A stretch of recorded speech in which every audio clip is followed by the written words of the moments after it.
la historia de este hombre que mencionamos que se llama Gedeón. ¿Okay? Entonces, Jueces capítulo 6, versículo 11, mientras vamos nosotros buscando en nuestras Biblias, Jueces 6, 11, vamos a tener una palabra de oración. Buen Padre, nuevamente le vamos a ti, Jehová, oración, porque en la oración está el poder. Amén. La oración es la clave. En esta mañana, incluso se mencionó ahora en el especial que tuvieron los hermanos acá al frente, pedimos que tu Espíritu Santo esté sobre nosotros.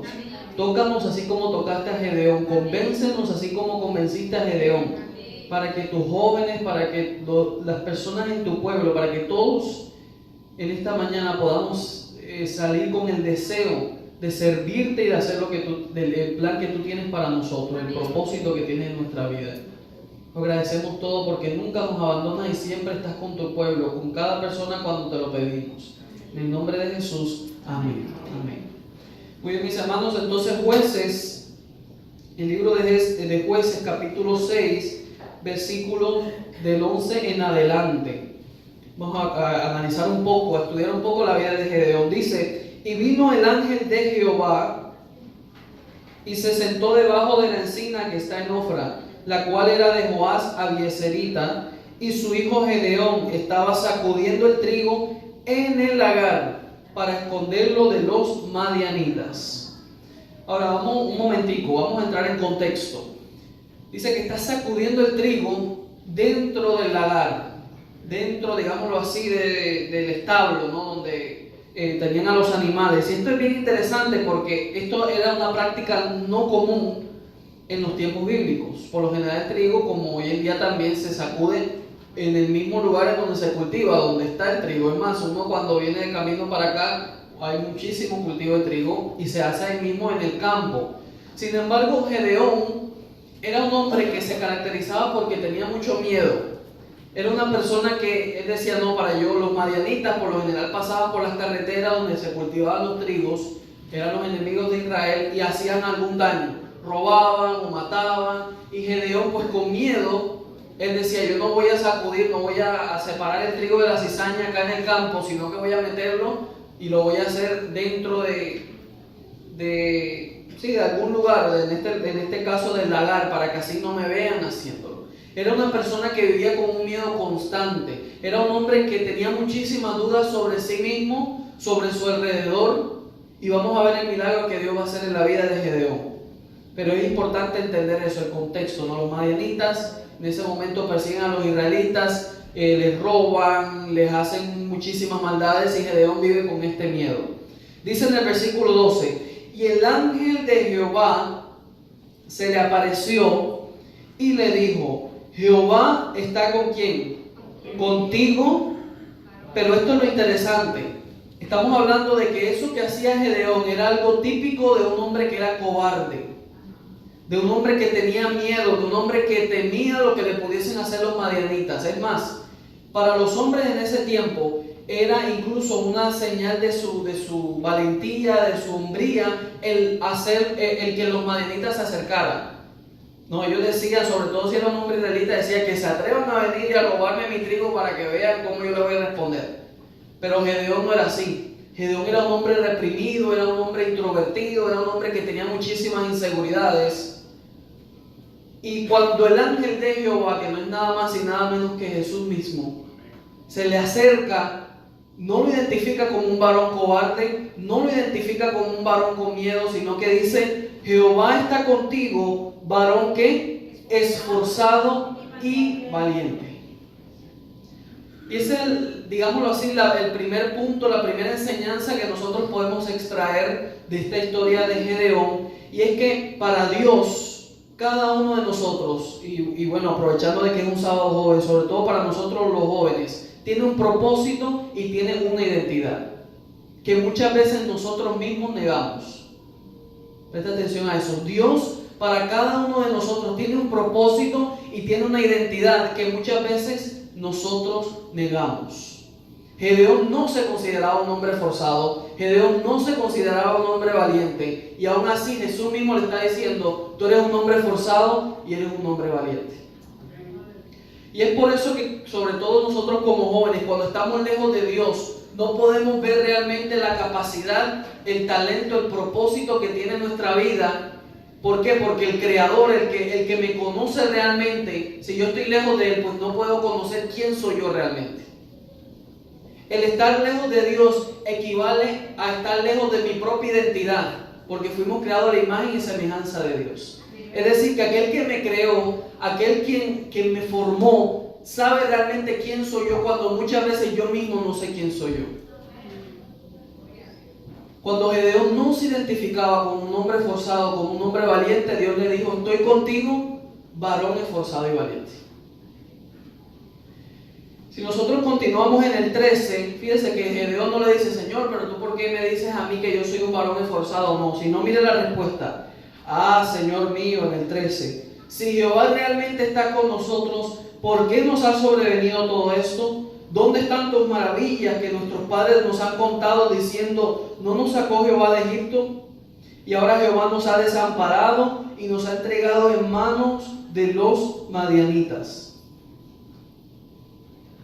Esto es algo muy común, ¿no? No es algo nuevo. Por lo general nosotros tenemos muchas dudas sobre Dios, sobre la existencia de Dios, sobre la intervención de Dios en nuestras vidas. Es muy común que la gente diga eso. ¿Dónde está Dios cuando... Ahorita vimos un video en Probar y Ver, ¿no? De Irak, del conflicto que hay en el Medio Oriente, y mucha gente se pregunta: ¿dónde está Dios cuando hay gente con hambre, cuando hay gente que muere a diario por guerras humanas? ¿Dónde está Dios? Y yo le voy a retar en esta mañana a cada uno de ustedes a que ustedes busquen en la Biblia. Cada vez que a Dios le han hecho ese tipo de preguntas en la Biblia, se la hizo Job, en su momento se la hizo Job: ¿por qué me vino toda esta calamidad? Se la hizo, la está haciendo Gedeón. Muchos hombres en la Biblia, muchos personajes en la Biblia le hicieron este tipo. Elías también, en su momento, ¿se acuerdan cuando estaba huyendo de la reina de Jezabel? Y entonces le dijo: Señor, ya basta, mátame. ¿Quién soy yo? Tu pueblo se ha apartado de ti, nadie te sirve, han venido calamidades. En un momento Elías también se sintió así, y hay mucho, el mismo Cristo, no siendo Dios, pero obviamente en su condición humana, dijo: si es posible que pase de mí esta copa, pero que se haga tu voluntad. Es decir, en algún momento nosotros como seres humanos nos hemos dado por perdidos y hemos incluso muchas veces malinterpretado la intervención de Dios en la vida de nosotros, y creemos que Dios es el culpable de todas las calamidades, de todas las cosas que nos pasan, que todo nos sale al revés. Yo le pedí a Dios esto, pero me sale esto, y yo soy fiel, y en vez de ver la fidelidad de Dios, lo que veo es que cada vez las cosas van empeorando. Eso nos pasa a nosotros. Entonces el reto que yo les doy es que ustedes vean cuál es la respuesta de Dios en cada una de esas ocasiones. Y en cada una de esas ocasiones, como en el versículo 14 dice: y mirándole Jehová. ¿Y mirándole quién? Jehová. Habíamos leído al principio de que el que le estaba hablando era ¿quién? El ángel de Jehová. Pero ahora dice que es Jehová, es decir, que es la misma persona, es Jesús, Jehová. Le dijo: ve con esta tu fuerza y salvarás a Israel de la mano de los madianitas. ¿No te envío yo? ¿Estás seguro? Pero lo interesante aquí es que Dios nunca da respuesta a ese tipo de preguntas. Cada vez que un ser humano, y vuelvo y les digo que ustedes mismos lo lean en la Biblia, ustedes mismos lo revisen, se cercioren que es así en la Biblia. Cada vez que un ser humano le pregunta: ¿por qué pasa esto? ¿Por qué pasa lo otro? Dios manda a trabajar al ser humano que siempre le pregunta.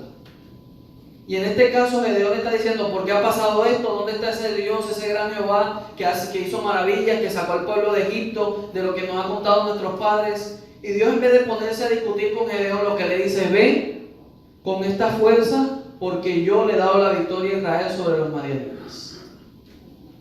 La identidad del ser humano, la identidad de los jóvenes, la identidad de cada uno de nosotros, no solamente está basada en la opinión que tenga Dios de nosotros, en el propósito que tiene Dios en nosotros, sino también cuando nosotros decidimos aceptar el llamado de Dios e ir a trabajar por su causa.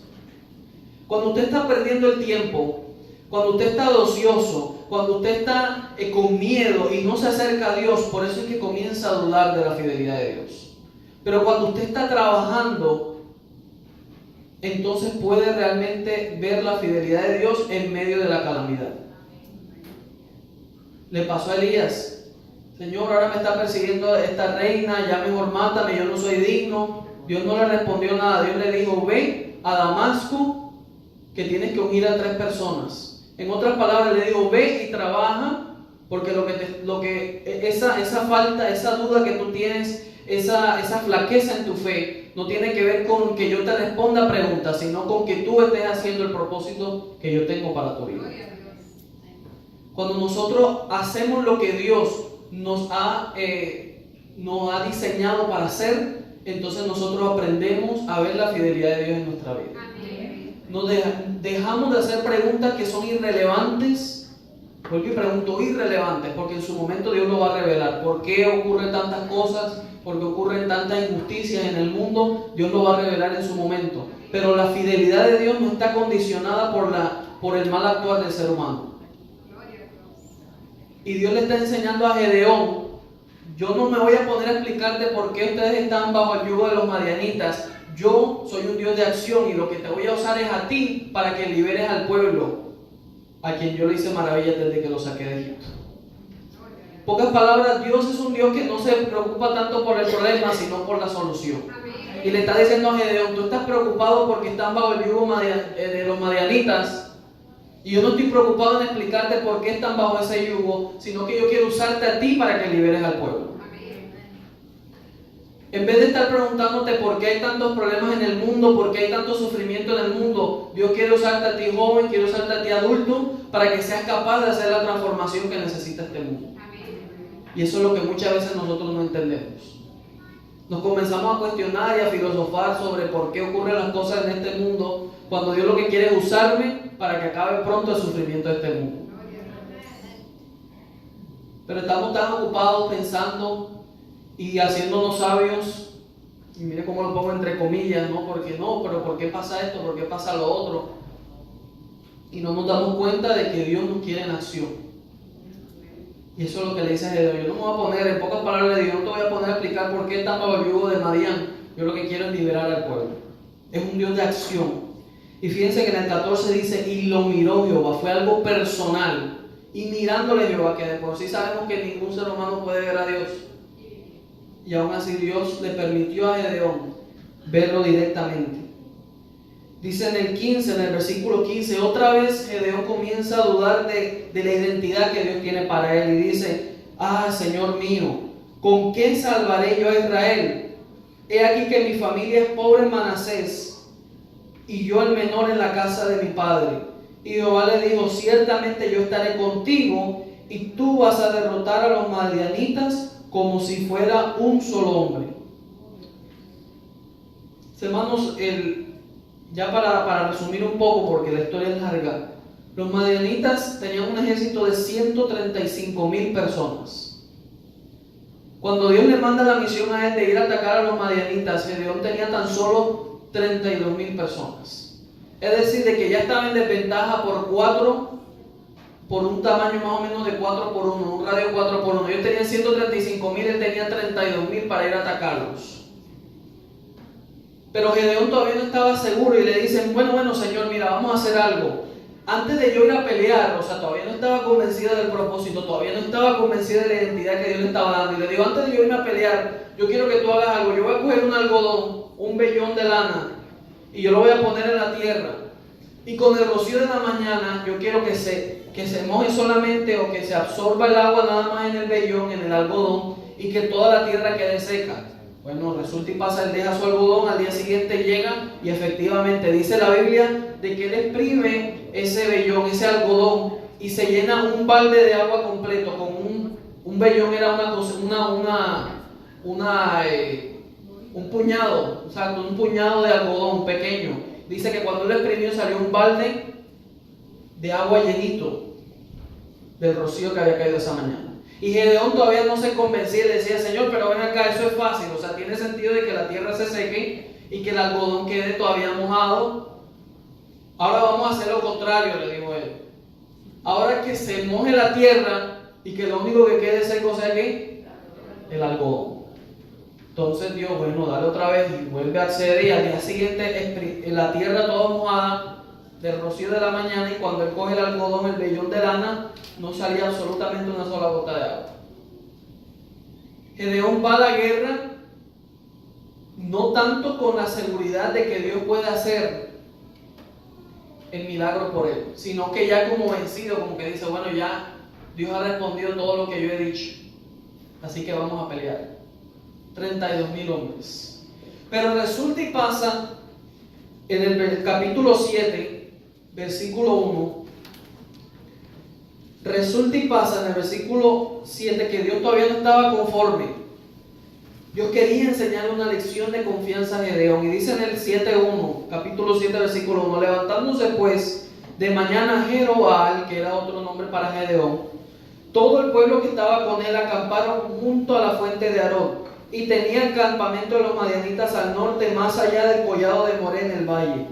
Y Jehová le dijo a Gedeón, el pueblo que está contigo es ¿qué?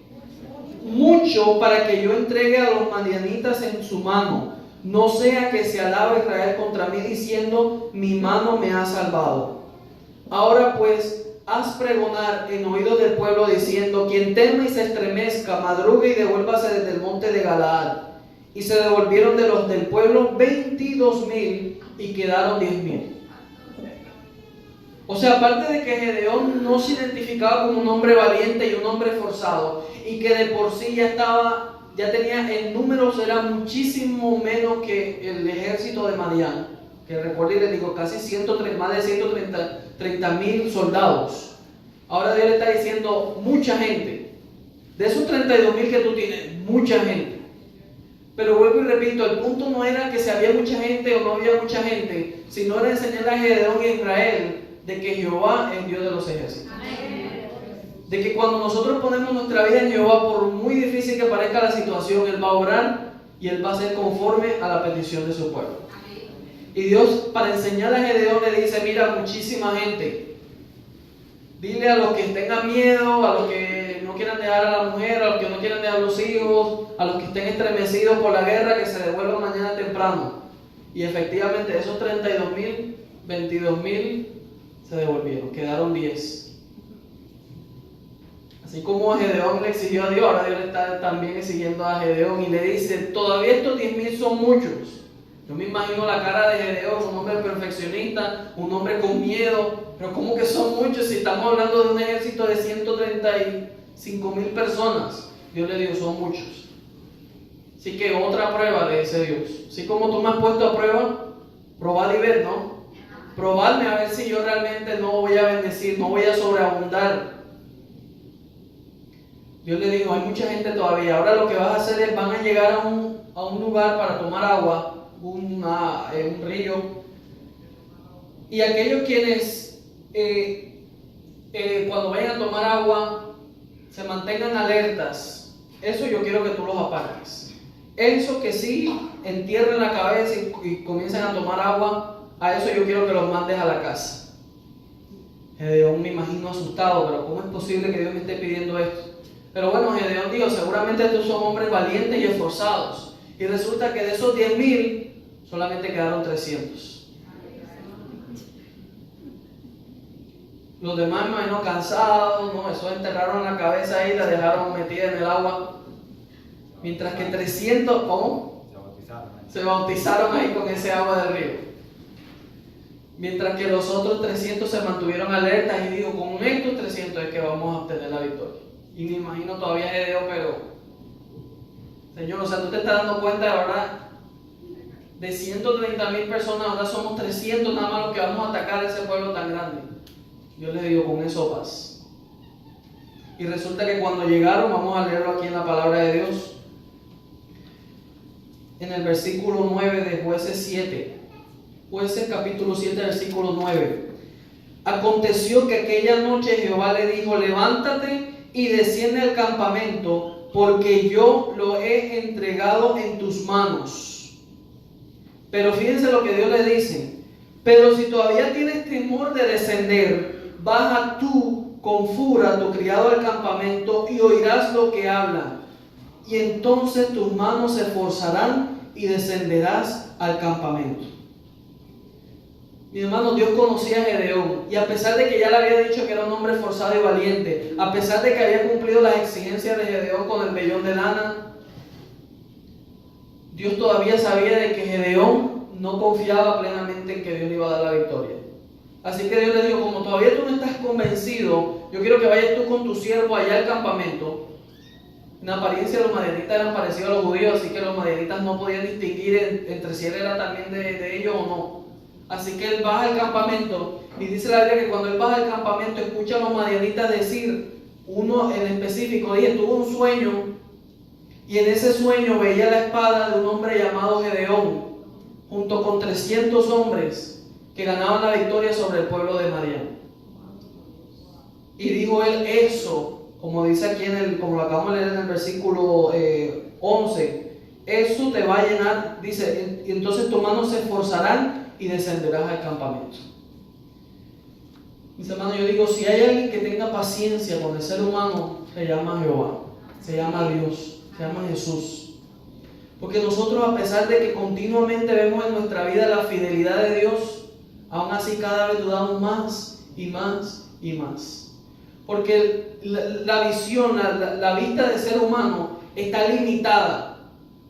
Cuando se me presenta una oportunidad de trabajo, yo no puedo ver otras oportunidades más adelante porque para mí ese es el único trabajo que yo puedo conseguir. Sí, pero ese sábado requiere de que yo trabaje, ese trabajo requiere que yo trabaje en sábado. Pero como yo soy un ser humano con una visión limitada, yo creo que esa es la única oferta, ese es el único trabajo que yo puedo conseguir. Pero tenemos un Dios que ve el panorama completo. Y Él dice, si tú me fueras fiel a mí, yo te voy a conseguir algo mejor de lo que tú crees que puedes conseguir. Si como jóvenes nosotros tuviésemos el suficiente, y fíjense que esto de la fe simplemente se trata de aceptar. Eso es todo lo que Dios pide. La fe significa poder aceptar, creer en lo que Él hizo por mí, eso es todo. Y dejarle a Él hacer, a Él le encanta, a Dios le encanta trabajar. A Dios le encanta hacer las cosas por el ser humano. Pero muchas veces, vuelvo y repito, cuando nosotros se nos presenta una oportunidad, creemos de que eso es todo lo que podemos conseguir y preferimos ir detrás de esa oportunidad a serle fiel al Dios que en ocasiones anteriores ha demostrado su fidelidad con nosotros. Por eso hay esa frase tan famosa, ¿no? De que a menos de que nosotros recordemos la forma en cómo Dios nos ha guiado en el pasado, vamos nosotros a poder seguir avanzando, vamos a poder ver el futuro. Pero si nosotros somos tan desagradecidos de olvidar cómo Dios nos ha conducido en el pasado, pues no vamos a poder avanzar. Cada vez que haya un problema financiero, cada vez que haya un problema en cuanto a mis creencias, cada vez que haya un problema de salud, qué sé yo, cuál sea ese problema, vamos a dudar de la fidelidad de Dios. Y la historia de Gedeón es una historia perfecta de la paciencia que Dios tiene con el ser humano por el amor tan grande que le tiene al ser humano. Y a pesar de que ya le cumplió toda su exigencia a Gedeón, a pesar de que le está diciendo de que él va a estar con ellos, de que esos 300 hombres son suficientes, Gedeón todavía no se la cree. Y Dios le dijo, bueno, desciende, ve allá al campamento y vas a escuchar cómo hablan los madianitas de ustedes. Tienen miedo porque saben de que Jehová ha entregado la victoria a Israel. Y Gedeón va y eventualmente, como dice, vamos a leerlo acá en el mismo capítulo 7, en el versículo 19. Vamos a ver cuál fue el resultado de la victoria. Jueces 7, 19. Dice, llegaron pues Gedeón y los 100 hombres que llevaba consigo, los otros 200 se dispersaron. Y dijeron, bueno, 100 aquí, 100 acá, 100 allá. Vamos a rodear el campamento de Madián. Y los 100 hombres que llevaba consigo al extremo del campamento, al principio de la guardia de la medianoche, cuando acababan de renovar los centinelas, cuando los madianitas acaban de renovar los centinelas, y tocaron las trompetas y quebraron los cántaros que llevaron en sus manos. Y los 13 escuadrones, vuelvo y repito, de 100 hombres, tocaron las trompetas y quebrando los cántaros, tomaron en la mano izquierda las teas y en la derecha las trompetas con que tocaban y gritaron por la espada de Jehová y de Gedeón. Y se estuvieron firmes cada uno en su puesto en derredor del campamento. Entonces todo el ejército echó a correr, dando gritos y huyendo. Aquí hay algo muy importante antes de que sigamos leyendo la historia. Dice, estando ¿qué? Firmes. Cada uno en su sitio, cada uno en su posición. Porque Dios es especialista en hacer milagros sin que el ser humano mueva un solo dedo. Ellos estaban listos, vamos a pelear, pero no. Para Dios era suficiente de que ellos creyeran, de que obedecieran y se mantuvieran en su sitio para que ellos vieran la gloria de Jehová. No tuvieron que mover un dedo, no tuvieron que dar un solo paso, y ya Dios estaba dándole la victoria enfrente de sus ojos. Los madianitas se confundieron, tenían el temor de que van a venir los israelitas, todos estaban soñando de que vamos a perder ante Gedeón, un hombre que, acuérdense cuál fue la respuesta de Gedeón cuando el ángel de Jehová, cuando Jesús se le acercó, dijo, ¿quién soy yo? Un hombre pobre de la tribu de Manasés, una de las más pequeñas de Israel. Un hombre que no se consideraba valiente, nadie conocía. Gedeón era un NN. Era un sin nombre, era un hombre que... A ver dónde está la cédula de este tipo que nadie lo conoce. Porque Dios es capaz de aquella persona que para la sociedad no tiene valía, que no tiene valor, Dios es capaz de hacer de ese hombre un hombre para su gloria y para su honra. De ese hombre que nadie conoce, de ese joven que nadie ve. Fíjense que estaba leyendo en estos días de que una de las enfermedades más ignoradas en estos días es la depresión. Cada vez sabemos de que es bíblico, es profecía. Cada vez más el ser humano va a estar en más maldad y va a haber más enfermedades. Y literalmente alrededor de nosotros hay gente que está sufriendo batallas completamente solo y no nos damos cuenta de las batallas que tienen. Hay personas que se sienten sin valor, que se sienten que no tienen un propósito en su vida. Y Dios es especialista en coger ese tipo de personas y hacer de esas personas alguien grande para su gloria y para su honra. Amén. Como joven, como adulto, como persona que quiere serle fiel a Dios, lo único que yo necesito es decirle, Señor, yo acepto tu llamado para que Dios pueda hacer eso que Él quiere hacer en mi vida y para que yo pueda ir a buscar a esas personas que en algún momento estuvieron como yo. Por eso aquel cristiano que se jacta, ahorita hablábamos de la lección, no, los judíos se creían la gran cosa, no, porque es que somos los circuncidados, los que tenemos la ley. Y Pablo le dijo, a menos de que ustedes no entiendan de que ustedes son unos miserables pecadores, tales como aquellos que no son judíos, aquellos que son gentiles, ustedes no van a poder hacer el cambio que necesitan esas personas. Ustedes no se van a salvar ni ustedes van a lograr salvar a nadie tampoco. Porque ser cristiano no es nada más que entender de que yo necesito de Cristo Jesús. Amén. Eso es todo. Los que estamos aquí reunidos en esta mañana no tenemos nada especial, ni nada superior, ni nada sobrenatural a los que no están aquí en la iglesia. La única diferencia que usted tiene, por si no lo tenía claro, es que usted ha decidido de que quiere seguir a Cristo. Amén. Eso es todo. Con sus luchas, con sus debilidades, con sus tentaciones, con sus flaquezas, con sus incertidumbres sobre usted mismo, usted ha dicho, yo quiero venir aquí porque no me hallo a mí mismo, no me encuentro a mí mismo. Yo quiero venir a Dios para que Él me dé la identidad por la que Él me creó. Y cuando nosotros llegamos a entender eso, tenemos la humildad suficiente para buscar a otro y decirle, yo no soy mejor que tú por estar en una iglesia. La única diferencia entre tú y yo es que yo acepté el llamado y estoy luchando. Es momento de que tú también aceptes el llamado, luches en contra de esas incertidumbres y veas el propósito que tiene Dios para tu vida. Amén. Gedeón le costó muchísimo entender de que la confianza tenía que depositarla en Jehová de los ejércitos. Me imagino que él en su mente estaba planeando la estrategia, cómo vamos a atacar, cómo voy a hacer con 300 hombres, y en el momento de la verdad no tuvo que mover un solo dedo, no tuvo que hacer un solo respiro, porque Dios estaba haciendo el trabajo por él.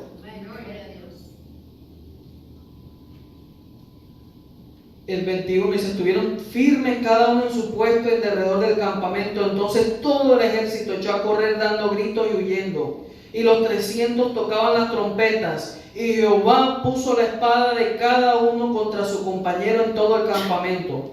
Y el ejército huyó hasta Betzita en dirección de Cedera, hasta la frontera de Abel-Mehola en Tabat. Y juntándose los de Israel, de Neftalí, de Aser y de todo Manasés, siguieron a los madianitas. Gedeón también envió mensajeros por todo el monte de Efraín, diciendo: descended al encuentro de los madianitas y tomad los vados de Bet-bara y del Jordán antes que ellos lleguen. Y juntos todos los hombres de Efraín tomaron los vados de Bet-bara y del Jordán. Y tomaron a dos príncipes de los madianitas, Oreb y Zeeb. Y mataron a Oreb en la peña de Oreb, y a Zeeb lo mataron en el lagar de Zeeb. Y después que siguieron a los madianitas, trajeron las cabezas de Oreb y de Zeeb a Gedeón, al otro lado del Jordán. Vamos a dejar hasta ahí. Hermanos, más adelante, él era de la tribu de Efraín, Gedeón. La misma tribu de Efraín quedó sorprendida. Si ustedes siguen leyéndolo, ya eso lo dejo que ustedes lo hagan en el capítulo 8. Los de Efraín le dijeron: ¿por qué tú fuiste a pelear sin nosotros? Vuelvo y repito, Gedeón era un donadie. Era un hombre que nadie conocía. Y los de Efraín se molestaron porque dijeron: ¿por qué tú fuiste a pelear sin los que realmente saben pelear? Sin los soldados de Efraín, que son los que pueden defender. ¿Por qué te arriesgaste? Y él le dijo: ¿porque me envió quién? Jehová de los ejércitos. Ese es el mismo Dios que escogió a un tal Moisés, que se fue a esconder allá 40 años, donde ya tuvo su familia, donde tuvo su esposa. El que en un momento le dijo a Dios: yo no puedo hablar, yo no sé cómo hablar. Y a ese hombre lo escogió para que liderara 3 millones de personas que salieron de Egipto hacia la tierra prometida. Ese es el Dios al que nosotros servimos. El que es capaz de actuar sobre aquellos quienes están dispuestos a creer en que Él puede hacer algo significativo en sus vidas. Mis hermanos, y en esta mañana, en este sábado joven, yo le hago el llamado a ustedes, así como me lo hago a mí a diario, de que aceptemos a ese Dios que es capaz de hacer grandes cosas en la vida del ser humano. 3 cosas aprendimos. Una, de que Dios no tiene tiempo para estar respondiendo preguntas del ser humano. Dios tiene tiempo para enviar al ser humano a la acción. Y para que el ser humano vea lo que Dios es capaz de hacer cuando confía en Él. Entre más usted se pregunte, entre más usted llene su mente de dudas y de desconfianza acerca de Dios, menos va a poder ver la respuesta a lo que usted tiene. Mientras que cuando usted se pone en las manos de Dios, usted actúa, cuando usted es obediente a Dios, usted va a ver la respuesta de cada una de sus preguntas y de sus incertidumbres en la fidelidad de Dios. Aquel Gedeón que dudaba de aquel Dios que los tenía bajo el yugo de Madián fue el mismo Gedeón que pudo ver la muerte de 100,000 madianitas sin mover un solo dedo. Habíamos dicho, eran 135,000. Ese día de batalla, los madianitas se mataron entre sí, fueron 100,000 los que murieron. Con 300 hombres que no hicieron nada más que tocar trompeta.